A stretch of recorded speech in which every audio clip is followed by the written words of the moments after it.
Welcome to Deep Conversations Podcast, everybody. I'm your host, Ryan Stewart, and I'm here today with Shena Nicole. Yes. Shena Nicole, and we're here. We're going to talk about her branding, her skills, her hustle. So I want to start, and I want to just give our viewers a little insight of who you are. So, who is Shena Nicole, and where did you grow up? Okay. So just to give you my, snippet little bio. Again, hey everybody. Thank you, Ryan, for having me on as a guest. My name is Shena Nicole. I'm a brand consultant, speaker, and educator with 10 plus years of experience in retail, wholesale, luxury, apparel, footwear, creative agency, and entrepreneurship.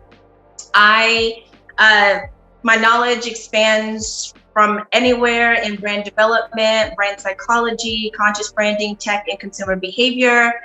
And for the last couple of years, I've been running my own consulting agency where I help small to large scale brands with creative direction, creative problem solving, formulating brand marketing strategies, formulating brand identities, as well as helping people design and craft messaging that aligns with their audience in the right way, helping people figure out like what elements you need to really resonate and connect with the right type of audience, as well as, just learning best brand practices that help you position yourself as a leader. I'm also a serial entrepreneur. I've run and operated, I want to say 3 or 4 different businesses in New York City since 2013. They've been a couple of different micro brands, 2 that are most notable. My first one, which was a gift wrapping business that served Manhattan and Brooklyn. It landed a partnership with Victoria's Secret, which was really cool. And the second one was an athleisure legging brand called 20 Legs. All the leggings were $20 and they were high quality and they were eclectic prints. And I ended up landing some celebrity clientele that landed me a feature in People magazine in 2015. Yeah, so I've had my hands in the entrepreneurial game a little bit, and then I've also have been a speaker and a teacher. So I've taught in places like NYU, General Assembly, Fiverr. I've also been a marketing instructor for NYC Business Solutions for a little while, and NYU also tapped me last year to be a mentor over their Female Founders Fellowship Program. And as of August of 2021, I graduated from Cornell University through our certificate program. There you go. Yeah. Now I heard you say you're a branding psychologist. What is that? Yeah, so brand psychology is really interesting and something I got wind of, kind of just when I was doing a lot of my branding research for different companies, different brands. But when we talk about brand psychology, what is the psychology that goes on in your consumer's mind behind brand elements? So understanding color psychology, understanding font psychology, and understanding there's even a psychology behind the shapes that you use, right? And how they are translated and processed in the mind, right? So in that learning, I found that the human brain processes images 60 times faster than text. So that's the power of an image, right? So ensuring when you're building a business and building a brand, ensuring that your imagery is aligning with all the other elements and really, doing its very best to evoke that emotion, because buying and selling is emotional, right? And 90% of the brain is a feeling brain. It's an emotional brain. And it's where we make most of our decisions. It's what compels us to, push that buy button, whether the emotions are positive or negative, that's where those impulses come from. So imagery holds so much weight in your business, how you look, how you present yourself. And then, is it really aligning with the messaging and how you want people to feel when they're building that perception of who you are and what you stand for in their mind? That's interesting because me and my wife, I want to say maybe last year or 2 years ago, we started a online, like a clothing company, like a clothing line, and we, if we kind of took a little break from, we get ready to start pushing it back out because we were kind of laying some groundwork before, but like like you were just talking about all the you never really realize all the things that kind of go into it until you're actually in it, and you gotta, in it. yeah, it is, It's a lot. It's a whole lot. What got you into, what started you into being a consultant for brands? So I have a long corporate career in marketing, and I've worked for some major brands, and when my corporate career ended, and in between building up 20 legs, I came to a crossroad in my career where 20 legs wasn't really feeling like my passion. It was a company a friend and I had started just to make some extra money, and the success we had was something we didn't really expect, but it wasn't really where I wanted to lay my hat. I've always been a creative, and when I started to look back at what I already had been doing and what was successful and what I was naturally good at, it was, consulting essentially. I didn't realize that that's what I had been doing in those different pockets throughout my career. And then also, I have a beautiful network of other Black entrepreneurs and, people I also consider friends and family that I noticed would always come to me with, okay, Shena, like, what do you think we should do? Like, what do you think is the best thing?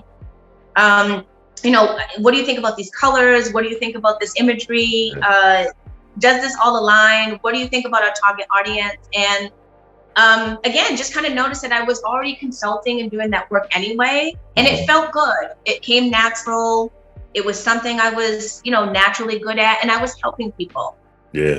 People were gaining results from the advice that they were taking from me. So, I want to say that that's really what pushed me in the direction of saying, okay, well, maybe I kind of just pivot myself into consulting for other small businesses, for other nonprofits, and for other, Black owned businesses that may struggle with not having access to the tools and resources that can really help them, get that leg up.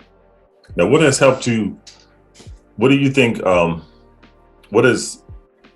I trying to say?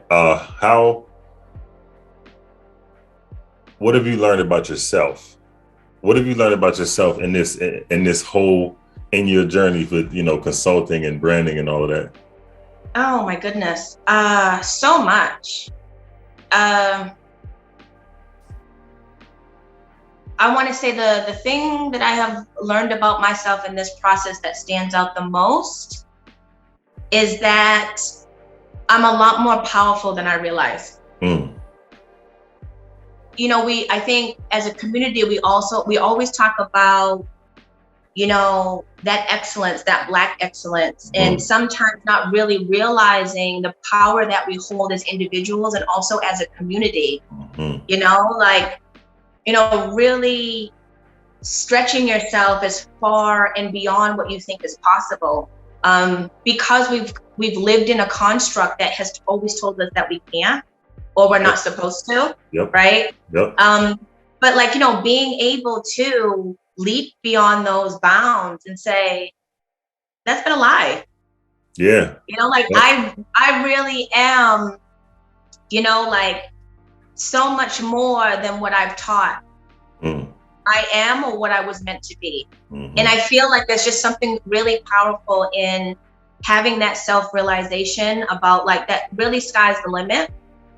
And also that's helped just instill more confidence in me as a business owner, as a consultant, and also helped with regulating imposter syndrome, because we know that's very real in our community, and also just very real as business owners too, that doubt you might have, that's really kind of just helped me dispel a lot of that along the way.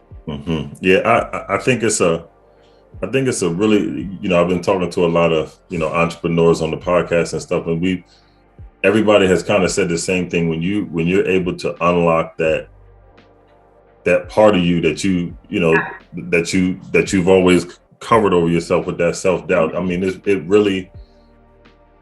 opens up it widens that scope of everything that you thought you could do. And it's beautiful. And you showing it in your, in your brand, like you were saying, with the color schemes and all that kind of stuff. It's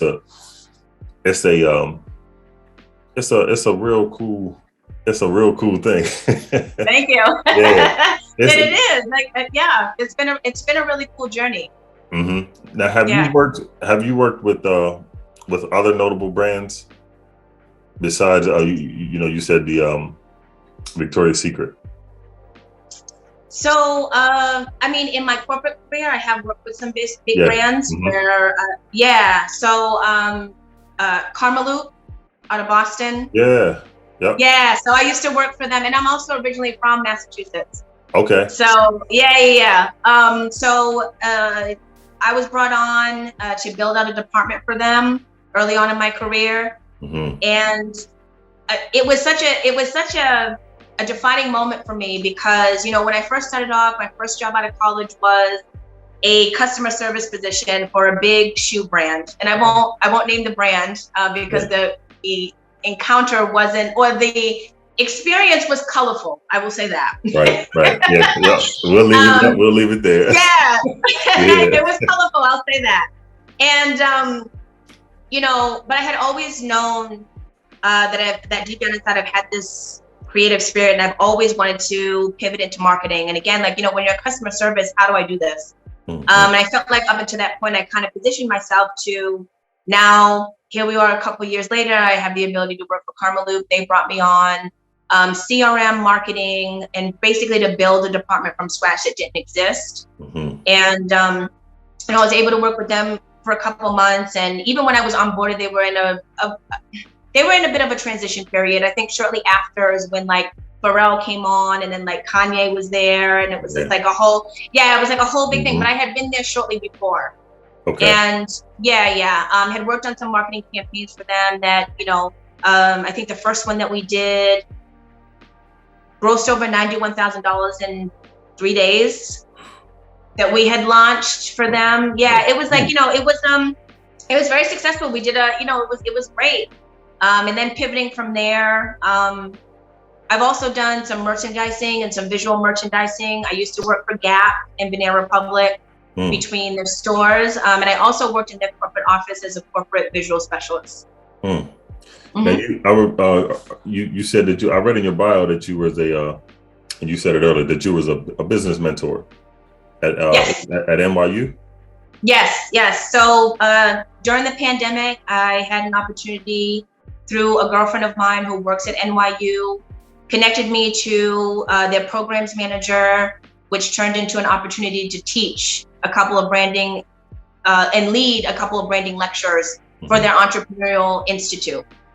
From there, I was tapped to come on as a business mentor under their Female Founders Fellowship program, where I had the opportunity to mentor 3 budding female entrepreneurs who were just kind of getting started, you know, very different businesses, and we just needed some guidance as far as, you know, what are best business practices, what's best branding practices, you know, what do I need to know as when it comes to tech and social media. So, you know, that was a beautiful journey. That was a couple months last spring. And, you know, like, you know, as far as I know right now, the businesses are doing very well and they're flourishing, and it was a beautiful opportunity and definitely something I would like to do again.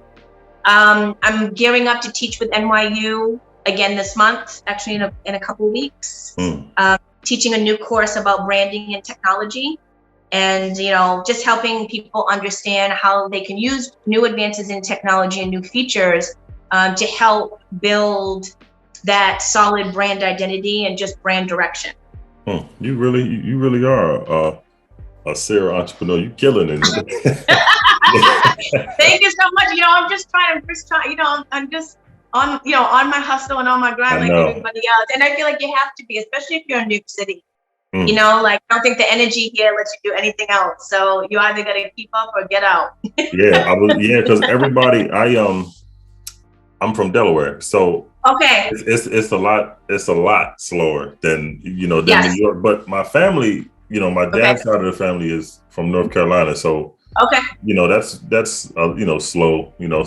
But we went down there, visited some family. On the way back, we went straight to Manhattan just to visit. So me being a little kid, that was probably the first time that I was in New York, and it was I don't want to say it was a culture shock, but it was. I mean, it was Yeah. shocking because it was everything was so fast. 100 people on the corner at each time, and it was just that was something new to me. And just like you said, you gotta keep up. Yeah, you have to, the wheel has to keep turning. That's what I've learned. And again, like you, I'm someone who moved here at 18 from a very small town in Massachusetts. Like you can, the town I'm from, it's Taunton, Massachusetts. Shout out to Taunton. Yeah. Taunton, Massachusetts is a small, it's a very, very small place. Beautiful, you know, rich in culture. A lot of Cape Verdean people. My background is Cape Verdean. Right. And, you know, a lot of Portuguese, a lot of rich culture. But it's something that you can drive through in maybe like 20 minutes. So yeah. From side to side. But, you know, very beautiful place to grow up, very suburban-like, you know, and my upbringing was beautiful. You know, my father is an entrepreneur and ran a business, which is where I feel like I got the entrepreneurial bug from. Yep. And his side of the family, they all own businesses or are like top executives where they work. Yeah. So so that's kind of where I got the bug, I think. And I've also just carried a lot of the similar energy that my dad has, you know, in those spaces. So, I mean, when I got here, and it was great to start working and everything, but I've always had the itch to like do my own thing and like, you know, just see what I could do on my own. It's funny you said that too, you know, about your father, because my dad, you know, growing up, it used to bug me and my brother, because I'm like, he never sits down. You know what I mean? He's always moving. He's always on the go. But then when he had to get work done, he'd look right at us and was like, come on.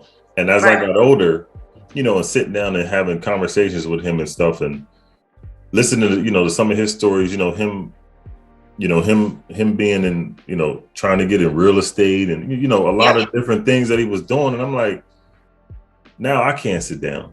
Yeah. You know what I mean? Even if I try, you just always I'm always moving. Yeah. It frustrates everybody, but hey. Yeah. Again, like you said, you got to keep up. Yeah, you have to keep up. You have to keep moving. But I will say this. I will say that I feel like in that, and even within our community, we've seen that. Like, again, I saw a very similar image growing up where my father was always just working. And like his one day off was Sunday, and it was like, don't bother dad. I know. He's relaxing. Yeah, like he's kicking back. He doesn't need any extra energy from y'all. And but what I've learned is that I think, especially for our community, the interjection of rest is just as important as, you know, keeping a momentum going. And I think that you can strike some sort of, I don't want to say balance because there's no such thing really, but I think finding time to like find that momentum and like fire off at all cylinders, but also finding the time to rest and recoup and rejuvenate, because you can't pour from an empty cup. Right? And I think that that's something that isn't necessarily weaved that deeply into our community. Again, like we're just expected to be going around the clock all the time, go. And not to say that like you have to have that drive, you have to have that hunger, but also knowing when your body needs rest so then that you can really attack all things with the best, best of all of your potential. That is. I had to learn that. Okay. Kind of the hard, you know, I don't want to say the hard way, but your body will tell you. Yeah. And if you keep trying to work through it, it'll shut itself down. Yeah. You know what I mean? To where you're like, you never really realize how hard you're working and how much you're moving until you actually do get a chance to rest. So yeah, I think that is an important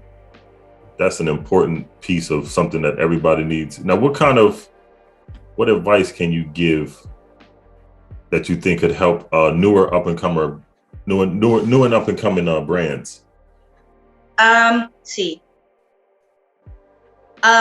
I would say this: if you're an up and coming brand, if you are a startup, or you are someone who's thinking about, you know, starting something, you know, like do the deep work I want to say this. There's a difference between building a business and building a brand. They're two different things.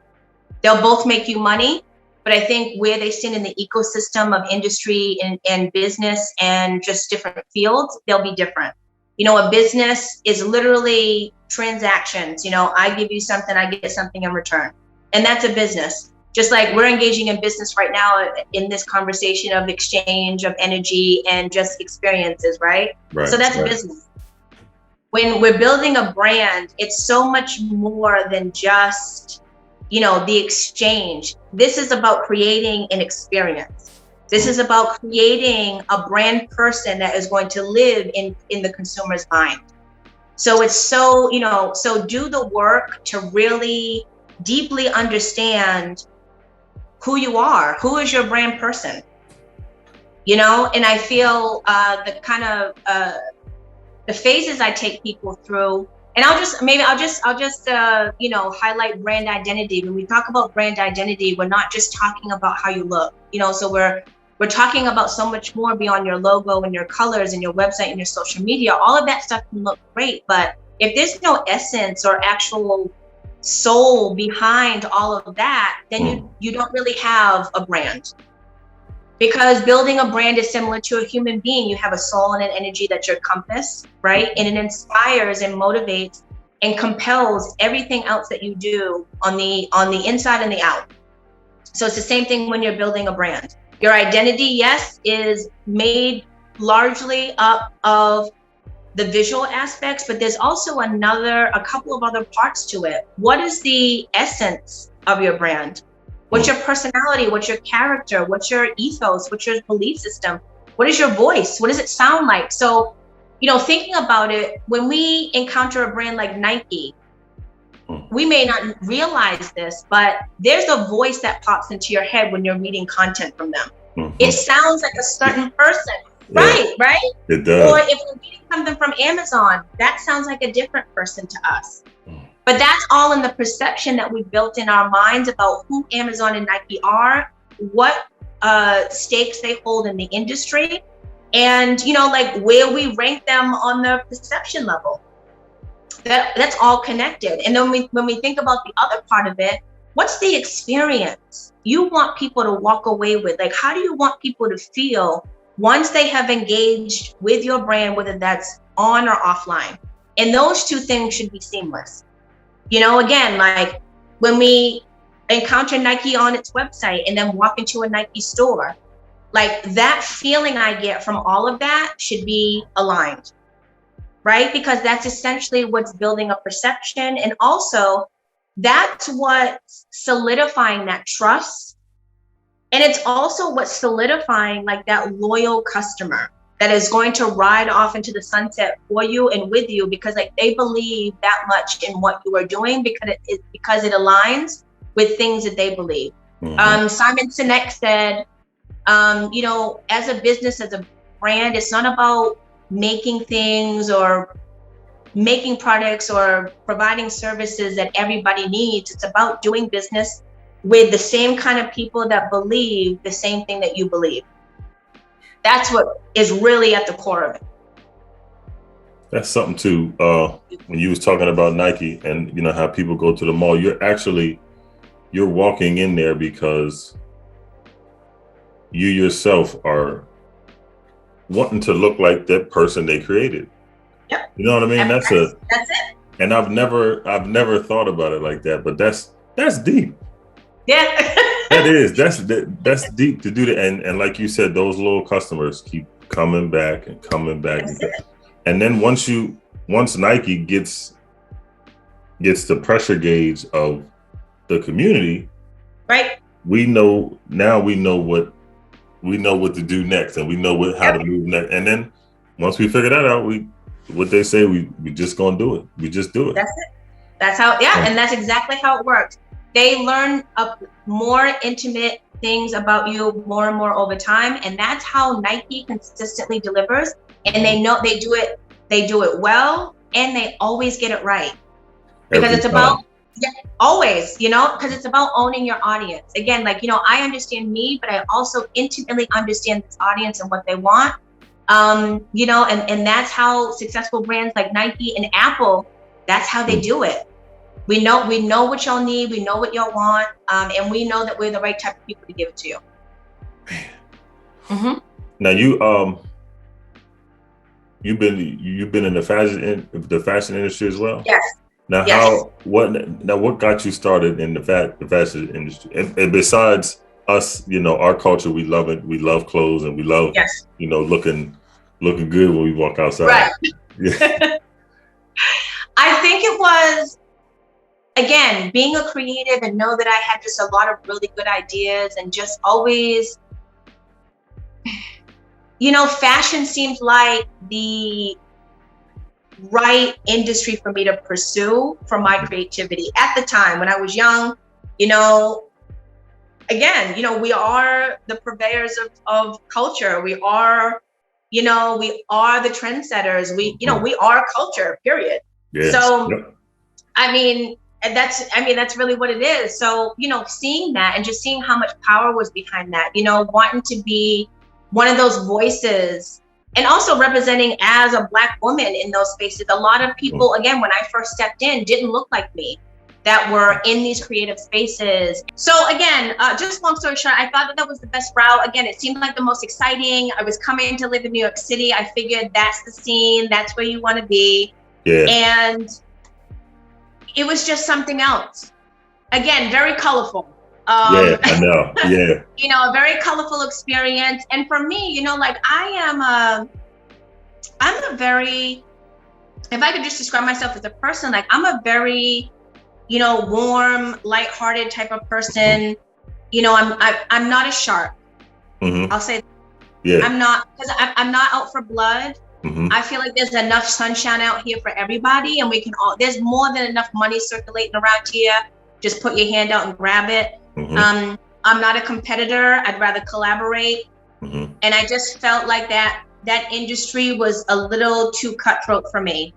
So I pivoted out. When you're dealing with people who really, really are just money hungry, yeah. It gets bad, Yes. And I've seen some things, and I'm like, you know what, this doesn't align with my energy, you know.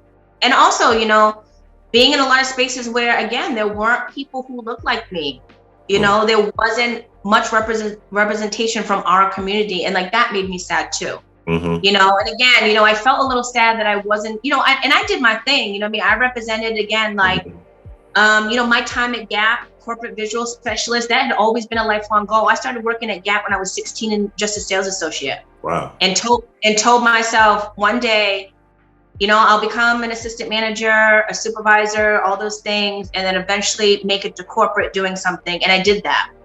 So, you know, I was doing what I could to represent for us in the space. And I was sad that I couldn't take it further. But, you know, I was like, you know, there are other things that I can do, and there's other ways that I can help us, you know, feel represented in the space. So now, again, like, you know, when I'm teaching and I'm speaking, you know, like I always come with the doors wide open, like y'all run in, because, you know, the opportunity is here. And that's how I always look back to help people.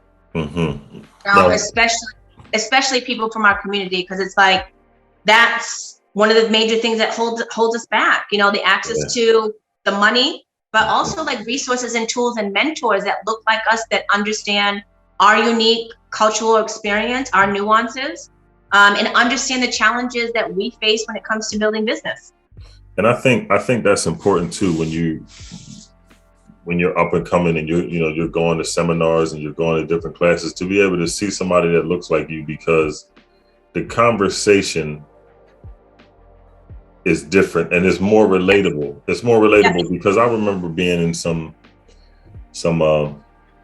business meetings and stuff like that, you know, years ago, and I felt out of place. I knew that I could do it, but feeling so out of place and kind of feeling like it turned my thought process up to like, I don't know if I want to do this, or I don't know if I can do it, because it wasn't relatable. I didn't feel like I could relate. You know what I mean? Yeah, absolutely.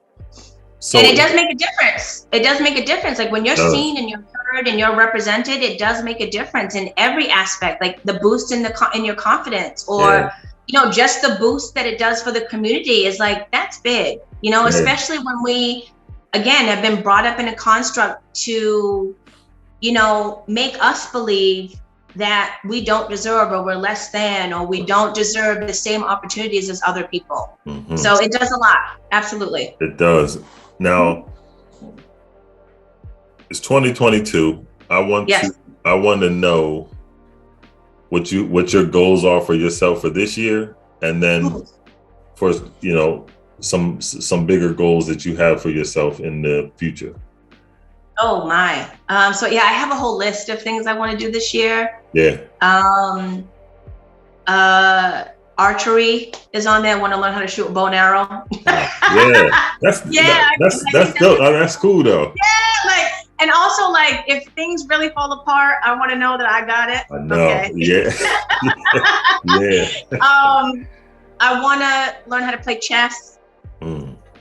I want to learn how to code in Python 1, 2, and 3.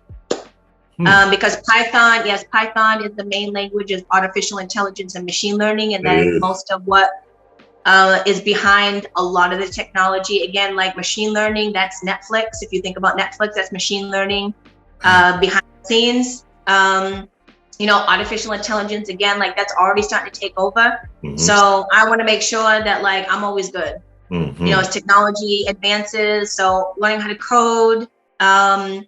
I'm also a little bit of a writer, so poetry is just a pastime project for me. I do want to publish a book of poetry at one point, hopefully maybe within this year, but kind of one of my long-term projects, also a book, 2 books actually. So one book about branding, and then another one that's just kind of an account of my life and things I've experienced that I feel, sharing would help somebody else.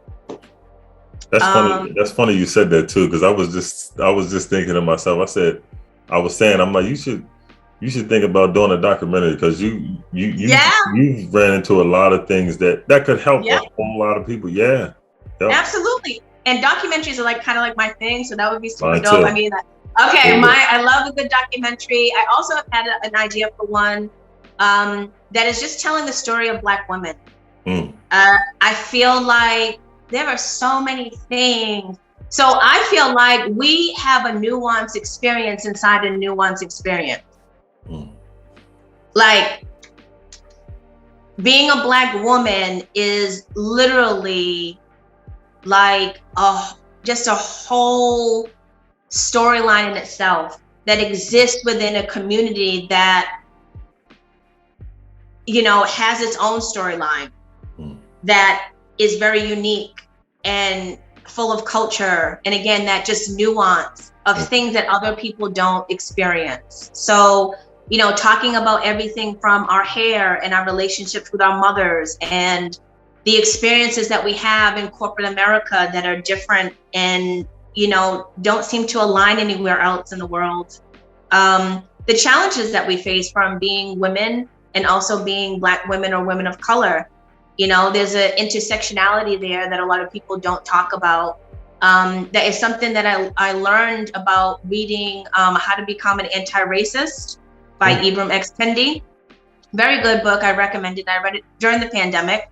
But talking about how sexism and racism and capitalism, are all intersectional concepts and ideas that affect different people in different ways. And when you talk about the Black woman in that intersectionality, how that's just bred this really, really niche and unique experience. So, I also have that on my plate as just a passion project idea. But just so many things that I want to do. So, I've also been pivoting my consulting into starting an actual agency. And I think that's where the direction things will be moving in for 2022. So, an agency that focuses on brand development, content solutions, because I know a lot of people struggle with, content and keeping up with social media and, just different things I've studied and I've noticed. I feel like I can help a lot of people there. And then also just like creative ideation and direction, because I have 1,000,001 ideas, and I know that they're not all meant for me. So, maybe I'm a vessel to help somebody else with, where they might be stuck creatively. That's you you were talking about, the Black woman in this, it's Women's History Month, but the Black woman, I've this month I wanted to highlight you guys a lot and a lot of the things that you do, because I feel like there's always such a, not I guess you could say bad rap, but at the same time it's just like a bashing kind of thing. You know what I mean? And I've never understood it, because I have a mother, you know what I mean, and growing up with strong aunts and strong grandmothers, and and seeing those kind of things, it just, I mean, you're taught to respect those, and then we all come from a woman, so I don't understand what the what the anger is from it. It's strange, like you said, it's a unique, it's a real unique situation. 100%. And I think, because I've asked myself a lot of those same questions, like where does this, where does this originate? Where does this energy come from? Yeah. And again, I think it's a combination of a lot of different things. I think one, the images that we see on TV. I think the images that we see on social media. I also think that there has been this narrative around Black women created by different communities, again, communities that don't look like us. Yep. Out of jealousy, out of, resentment, out of, things that don't really exist in our ecosystem, but, they exist in others. And out of that, what's been created is stereotypes that help perpetuate this negative narrative around who we are, what we represent, and how we behave. Where that has always been a struggle for me, because I have even when you talk about dating and you talk about, relationships within the community, I've encountered, other Black men who have said to my face, I don't usually date Black women because of and they'll name they'll come with a list of things, and I have to turn and say to them, well, you realize that is coming from a very narrow perspective of what the Black woman is and what she fully encompasses. And also, it's not acknowledging that they can be different type of Black women that exist in one community. Do you know what I mean? Yeah. So because for me, I don't know. I know what I know about because of my experience. So when someone comes to me with the idea or the stereotype or an understanding that, we're all loud and we all wear fake nails and we all wear fake hair and weave. And again, I want to say this, that there's no shade or tea to the women who indulge in that. If that's what makes you feel good and that's what really expresses your spirit, then I support you 100%. I just know that that's not something that those aren't behaviors and maybe actions that align with my energy. And again, that's just from my experience and things that I have, built my ecosystem over time. So, yeah. But I think with that too, like you were saying, media has trained everybody to think that Black women and Black women being, like you said, loud and, obnoxious and just walking around. So people on the outside, that's just the thought that you have. And then, and now you have Black men in a situation, like you said, I don't usually date Black women. So you've taken yourself out of your I don't want to, I'm trying to find the word, but you've taken yourself out of yourself, Right. because of what somebody else has told you. So you've taught yourself to hate who you are, because like I said, we all come from a woman, you know what I mean? So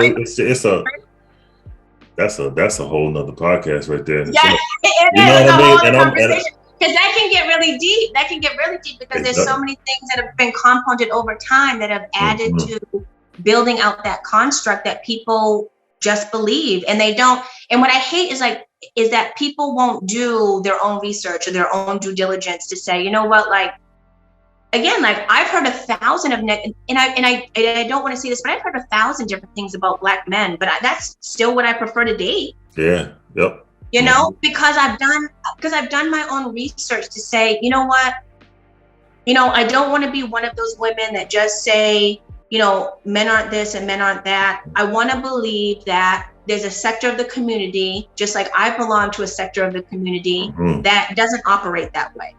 Yeah. Right. Yeah. Yep. It's a cultural thing that we're so damaged by that. I mean, we start to believe what everybody says about us too. You know what I mean? So that's what causes so much friction in between the community and all of that kind of stuff. And you know what, as we sitting here talking about this, I'm having like ideas and thoughts of having like a panel discussion, and then hopefully having you back on for this too. You know, for these kind of subjects to, you know, talk about this kind of stuff and have a mixed panel of men and women, so we can, you know, I love that. Of our culture, so we can discuss some things and get some understandings of each other. I think that'll be so. I'm gonna have to get all your social media. Matter of fact, what is your social media information, so we can so everybody can find you? Yeah. Okay. Awesome. So I'm probably most active on Instagram. So you can find me at Shena SHENA _ Nicole NICOLE. You know, like DMs, I'm pretty responsive, and then email is probably the other place I'm really responsive. Yeah. I'm an older millennial, so like I'm not all over.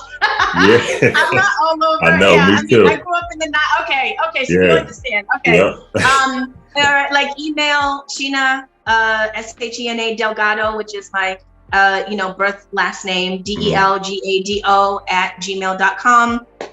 If you want to get in contact, but that's probably the best way. And again, out of anything, Instagram is probably where the platform I'm on the most and most responsive. So yeah, that works.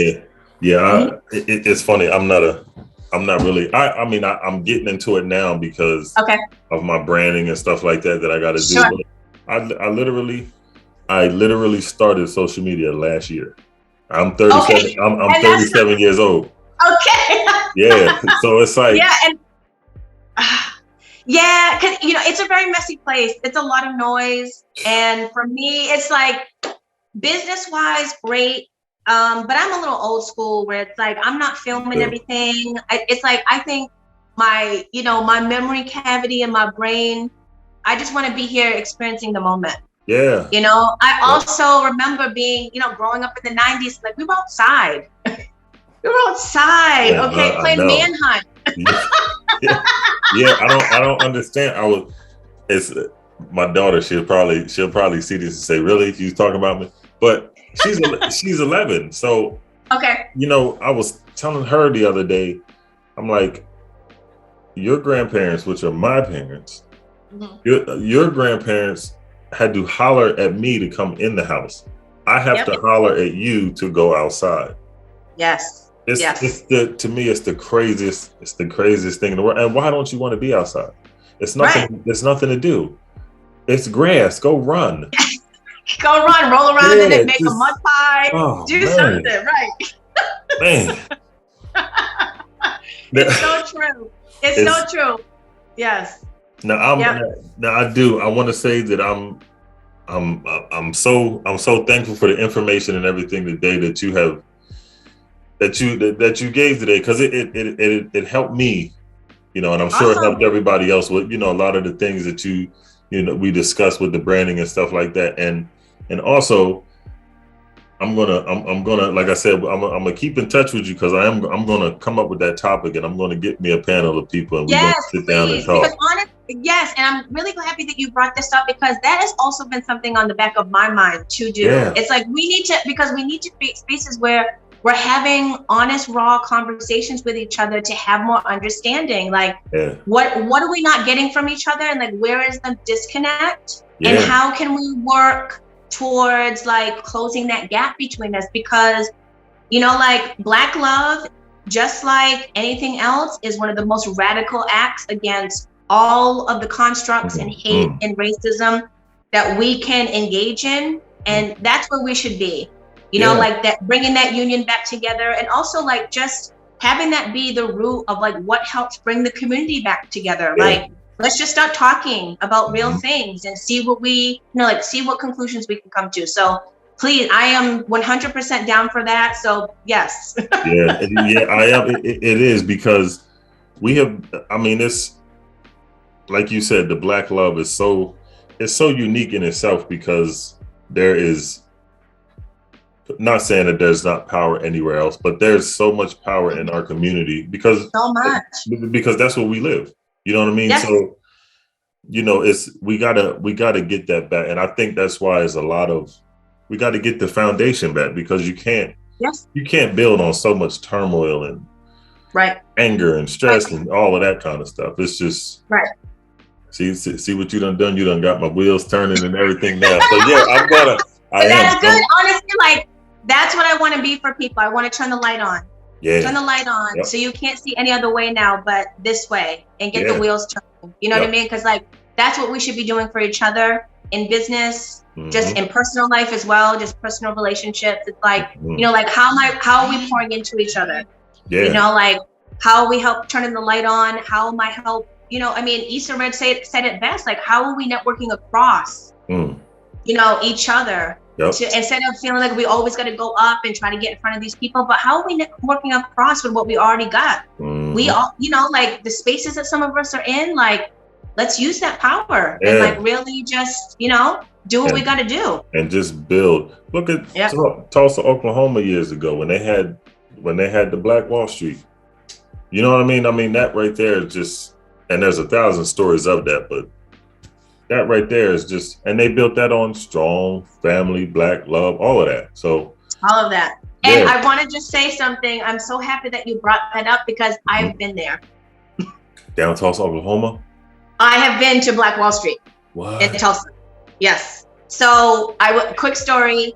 My friends and I, summer of 2020 during the pandemic, said, let's go on a cross-country road trip. And we did. So we drove from New York to California and back. 2 weeks. That was fun. I know it was so fun. Oh, it was the most amazing thing to see the United States. And again, for me, the idea came from, you know, like we watch all these movies and documentaries about like our own country.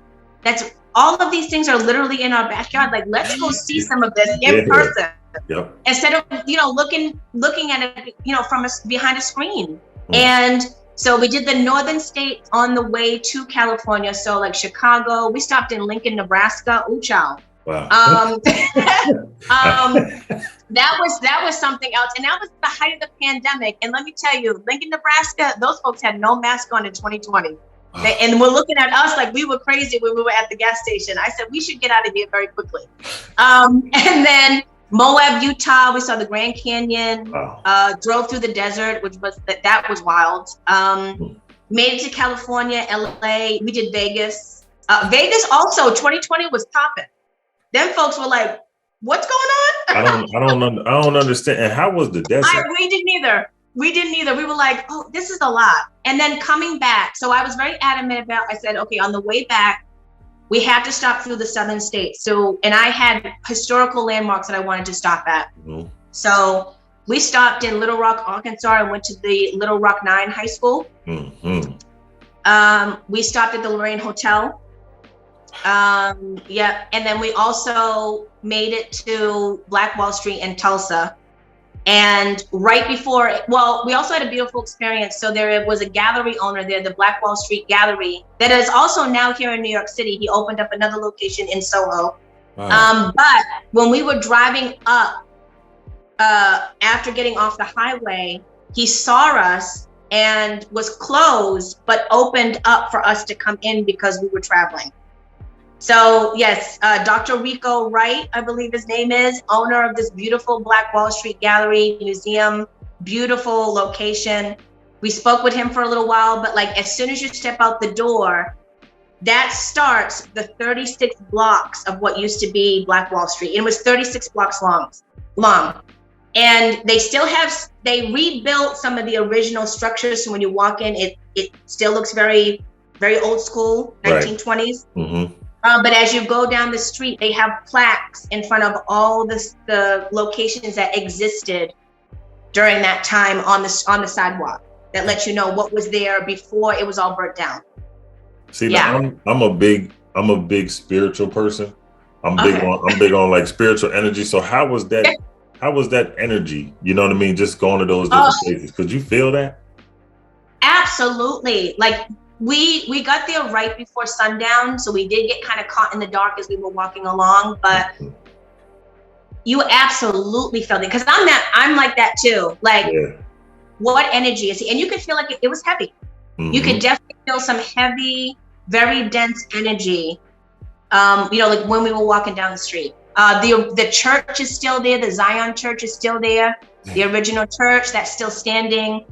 They have a memorial where it shows you all of the businesses that were damaged and burnt down, and how much the state still owes those families. It's well over $1 million for reparations for what they lost.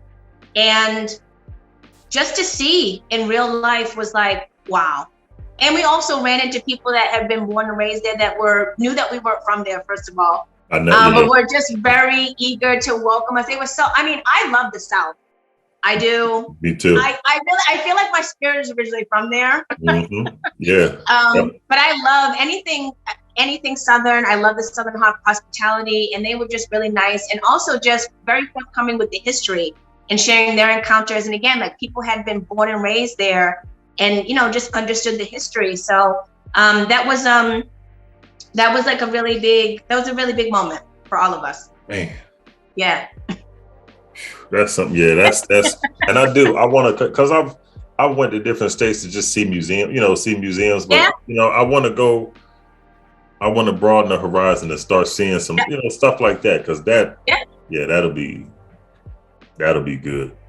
Yes, absolutely. I will warn you, because we were told not to stop in a certain space on the way back was it Arkansas or Alabama on the way back? Yeah. We can talk about that in a separate email, but just one space where we were warned on the way back, do not stop here, because it's considered the most racist town in all of the US, to the point where there might have been like a 70 to 80% chance that we wouldn't have made it out. Oh, 100%. Yes, it exists. Yes, it exists. We were warned several times, like, because our friends through social media being able to see where we were, they were like, don't stop in this, and I'm forgetting the name, but they're like, do not stop in this particular town. If you guys cross through this border, just keep going. And there was also certain places like in Texas and things that we didn't stop, because it was just like the things that you see on documentaries and movies where it was just like a rundown random gas station in the middle of nowhere with like cowboys standing out front. Like that was really, 100%. Like, and then also what was really crazy about like middle America, we're driving through a lot of farmland, how the Trump supporters, I mean, one farm had a hay bale that was probably the size of maybe like a small whale, that had a huge MAGA hat that they had made for this hay bale. Yes, that faced the street. Yes, and it's I shouldn't be laughing at that, but that's crazy. That is. It's crazy. But it's like, wow, this is really what's happening like in the rest of the country. Like, we live in New York City. It's very diverse here. Yeah. I also think we're very privileged, living in this city. But like when you go to different places, visit Middle America, it's real. It's very real. And it's like, for us to see that is like, also driving into Texas, like this 60-foot cross that greets you from the west side of Texas coming in from the other side of the country, that's all you see is this huge cross and a church as soon as you enter Texas. It's like, okay. Okay, I see what's going on here. Yeah. Yeah. This. Yeah. Man, yeah, so much. But so I don't think people realize that. I mean, I guess it's just because it's ingrained in them. But from our perspective and our history, you look at that stuff and it's like, wow, this is really, it's, I mean, that's real. Yeah. Yes. And that, so, I think they sometimes I think they like to feed off of our trauma. You know what I mean? With the statues and all that kind of stuff. They want to, it's something. See, I'm telling you, you're gonna be on a lot more of my podcast episodes. With a lot of these discussions. Yeah. Absolutely, because I love talking about stuff like this, but again, I don't really feel like there's always places that like to have these deep conversations, because it's scary for a lot of people to realize that this is actually what's happening and this is what's going on. But I feel like the more and more that we do open our eyes to see and hear and feel what is actually happening out here, like that's where real change and momentum happens. Right? Like that's because you have to see the problem in order to come up with the solution. Yeah. Yep. So like, and it's hard to look at yourself and realize that you're the problem and then have to deal with it, because your entire life you felt that you were right. Yeah. And when you realize that you're wrong, that's a whole different thing you got to deal with. Yeah. Absolutely. Absolutely. And I feel like that happened to me when I was reading How to Become an Anti-Racist. In that book, things that I've learned about how everybody, including myself, helps perpetuate stereotypes. Yeah. Yep. It's helping perpetuate the narratives that are negative. And even what that's implanted in my mind and how I behave and even, have treated, certain people or certain things because of it. So again, like reading those books and also having those really hard conversations with yourself, like, wow, like I have also been part of the problem. How can I correct that? What are we doing? And that's one of, like you were just saying, that's one of the reasons why I started the platform, and I called it Deep Conversations, because I think people, they kind of shy away from a lot of that stuff. You know what I mean? Because it hits home a lot. Yeah. But it's those things are necessary, because that's the only way things are going to change, is if you sit it on the table and everybody has to sift through it and figure out all the things that's going on that's wrong. And when you see yourself on that plate, you're going to be like, Jesus. Yep. Take the wheel. Take the wheel, please. Like, I need help. Please help me. And I also feel like that is like, if you're a true being who wants to truly evolve, you have to do that deep work. You have to have those uncomfortable conversations with yourself. You have to have uncomfortable conversations with people that you love. And you have to be able to look in the mirror and realize that, there's shadow work that you have to do that lives within you. Well, maybe I'm not as nice as I think I am, or maybe I'm not as, positive as I pan myself out to be. And like, if that, or just noticing patterns when things fall apart in relationships. Like, I think having enough reflective, like introspective to say, okay, I may be mad at this person, but like, how did I also contribute to the way that this turned out? Being able to ask yourself that, because we all, it's a tango, it takes two. Yep. When you think about relationships and engaging and, whatever it may be. So, how did I contribute to this going a certain way? And like, how can I do better next time? So it takes a different direction. Yeah, that is. I'm excited because I got some work to do. Yes, I do. I got some work to do. Yeah. I want to thank you so much for being on this podcast. Thank you. You have been a blessing to this. Thank you so much. You've been a blessing today, and I want to again, thank you for sharing all the information and the knowledge that you have. And once I get off here, I'm probably gonna pop up on your social media to, follow Okay. you on Instagram and stuff, and we can Sure. stay connected so we can Sure. get this panel discussion together. Okay, that sounds great. And thank you very much for the opportunity to just speak and share my knowledge. And, thank you for the opportunity to connect with you. This has been awesome. It's been really great. And I look forward to the panel discussion. I'm ready. You're on YouTube, baby.